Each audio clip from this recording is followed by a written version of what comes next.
ones Kevin was looking at were the ones that involve a gi, right?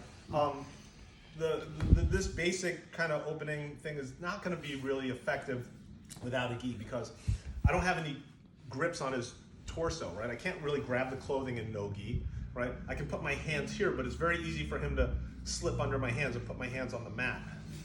Yeah, right. Anytime I'm just posting on his body, right, it's pretty easy for him to break those grips and get my hands to the mat or pull my hands across, right? So staying on my knees and doing this stuff, right, is only good against like someone who's not resisting, right? Who doesn't know how to, use their closed guard.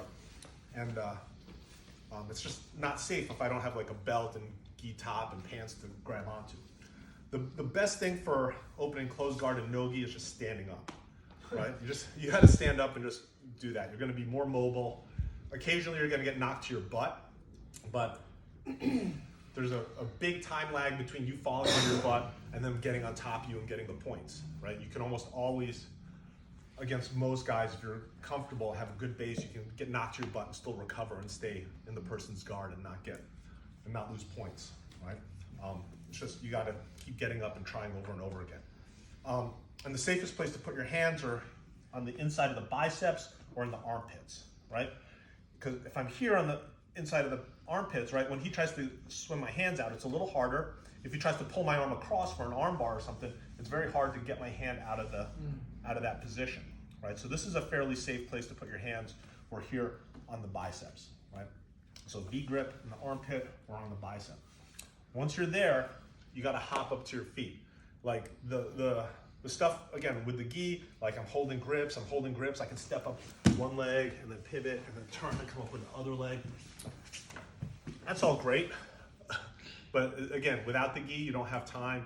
You can't get up like that. You're gonna put your hands on the biceps, straight arms. You're gonna lean your head over their head, right? Once my head is over their head, hop to 2 feet and then stand up.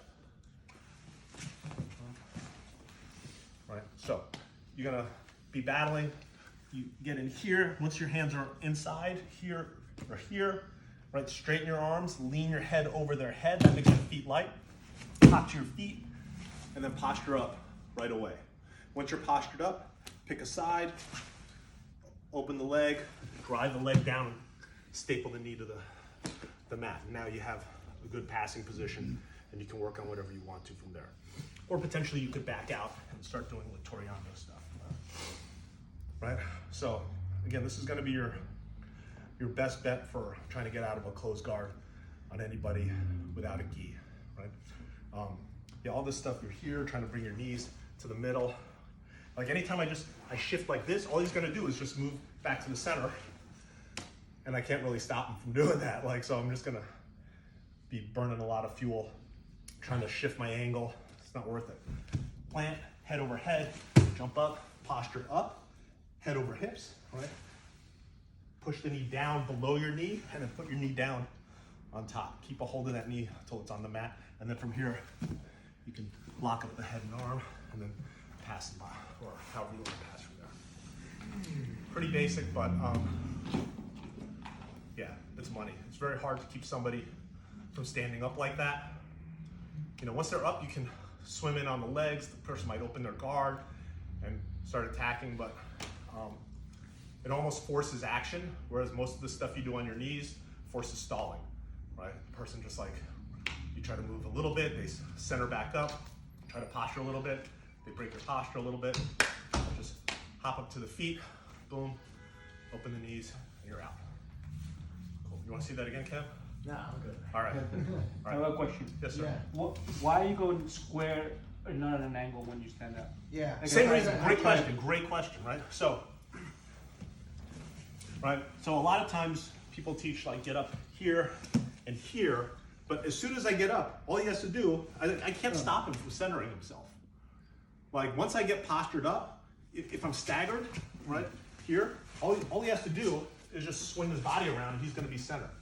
There's like, it makes no sense like for me to try and prevent that. Because a good guy will just square himself up and I can't control his body. I'm not holding on to anything.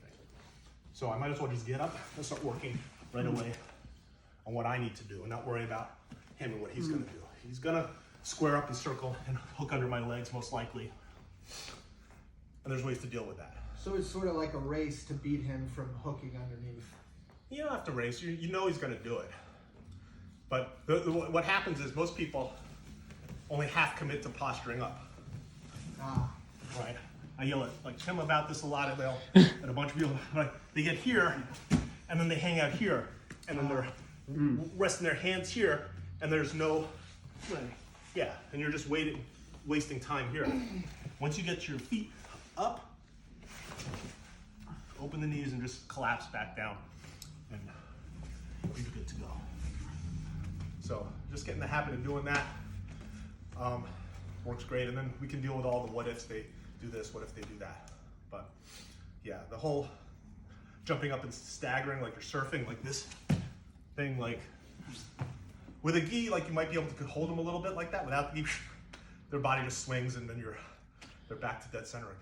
Since you called out, that's my only escape I do the surfing thing. But the way I do it is I try to pin down the arm that he would reach for this leg with.